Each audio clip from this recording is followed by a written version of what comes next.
তবলাবাদক সৌমিত্র চট্টোপাধ্যায় খুনে চাঞ্চল্যকর তথ্য এবং যে খবর পাওয়া যাচ্ছে যে সিরিয়াল কিলারকে গ্রেফতার করেছিল পুলিশ সেই সিরিয়াল কিলার রাহুল ওরফে ভোলু জেরায় চাঞ্চল্যকর স্বীকারোক্তি তার।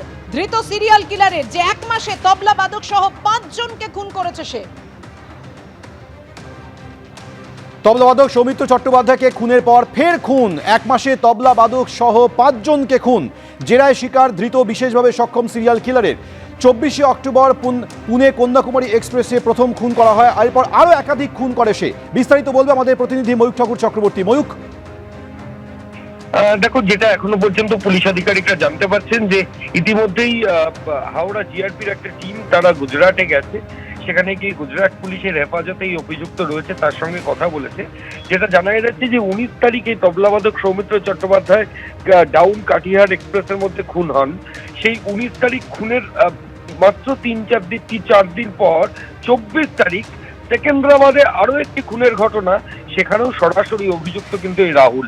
শুধু তাই নয়, 14-11 অর্থাৎ 14 তারিখ গুজরাটের বালতারে সেখানে এক 19 বছরের তরুণীকে তাকে নৃশংসভাবে খুন এবং ধর্ষণের কেসেও এই অভিযুক্ত রয়েছে। গত 25শে অক্টোবর ম্যাঙ্গালোরে একটা মার্ডার কেসে সে অভিযুক্ত এবং গত 10ই মে পুনের কন্যাকুমারী এক্সপ্রেসওয়েতে একটা মার্ডার কেসে অভিযুক্ত কিন্তু এই রাহুল রয়েছে। এছাড়াও এই সিরিয়াল কিলারের বিরুদ্ধে আরো যে অভিযোগ যে ধাবাতে যে লরি দাঁড়ায় রাতে পার্কিং এর জন্য, সেই লরি লুট করে নিয়ে যাওয়ার মতো মারাত্মক কমপ্লেন রয়েছে।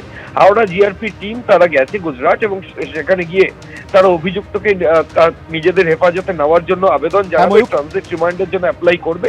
কিন্তু ইতিমধ্যেই এই অভিযুক্তের বিরুদ্ধে ভারতবর্ষের বিভিন্ন রাজ্যে একাধিক মার্ডার কেস রয়েছে। ফলত সেই কেসগুলোর কি স্ট্যাটাস সেটা দেখেই কিন্তু আদালত সিদ্ধান্ত নেবে। পুলিশ আধিকারিকরা গোটা প্রক্রিয়ার দিকে নজর রাখছেন। ধন্যবাদ ময়ূক। কয়লা পাচারকাণ্ডে অভিযুক্ত বিকাশ মিশ্র ফের চাঞ্চল্যকর দাবি করলেন যে এই সরকার বেশি দিন চলবে না, আমি ফাঁস করব। 25শে নভেম্বর আসানসোল আদালতে কয়লা পাচারকাণ্ডে ধৃত বিকাশ মিশ্র সহ 49 জনের বিরুদ্ধে সিবিআই মামলায় চার্জ গঠনের কথা ছিল। তার একদিন আগে 24শে নভেম্বর বিকাশ মিশ্রকে পক্সো মামলায় গ্রেফতার করে কালীঘাট থানার পুলিশ। আজ পুলিশ হেফাজতের মেয়াদ শেষ হওয়ায় বিকাশ মিশ্রকে পেশ করা হয় আলিপুরের পক্সো আদালতে। আর আদালতে ঢোকার সময় ফের চাঞ্চল্যকর দাবি করলেন বিকাশ মিশ্র। কি বললেন তিনি, রাখবো আপনাদের সামনে। এই সরকার বেশি দিন চলবে না, কিন্তু এই সরকার বেশি দিন চলবে না, কিন্তু আমি ফাঁস করেই থাকবো। এই সরকারের আমি ফাঁস করেই থাকবো।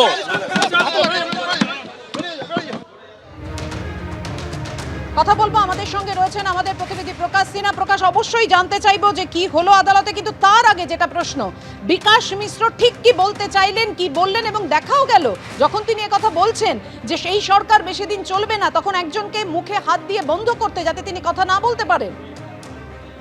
একদমই পাপি, আমরা দেখলাম এর আগে সঞ্জয় রায় আরজিকর মামলায় অভিযুক্ত, তাকে যখন কোর্টে আনা হতো বা এখনো আনা হয়, তাকে কিন্তু সব ধরনের ব্যবস্থা পুলিশের তরফে করা হয় যাতে সে মুখ না খুলতে পারে। এবং আমরা একই ছবি কিন্তু আজকে আলিপুর জাজ কোর্টে দেখলাম। পক্সো মামলায় গ্রেফতার বিকাশ মিশ্র, সে কয়লা পাচার কাণ্ডের অভিযুক্ত, তাকে যখন কোর্টে আনা হচ্ছে তার কিন্তু বিস্ফোরক দাবি বা বিস্ফোরক কথা। সে যেটা বলছে যে সব ফাঁস করে ছাড়বো এবং এই সরকার বেশি দিন চলবে না। প্রথমে তোমাকে বলে দিই, পক্সো যে মামলায় তাকে গ্রেফতার করা হয়েছে তাকে 2 দিনের জন্য ফের হেফাজতে পাঠানো হয়েছে।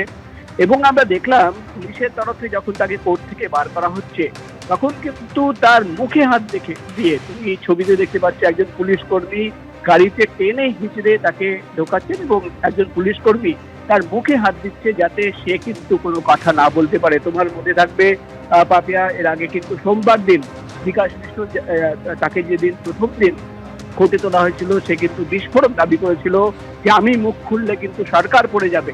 এবং আজকে ফের তার মুখে কিন্তু শোনা গেল যে এই সরকার বেশি দিন চলবে না, আমি সব ফাঁস করে দেবো।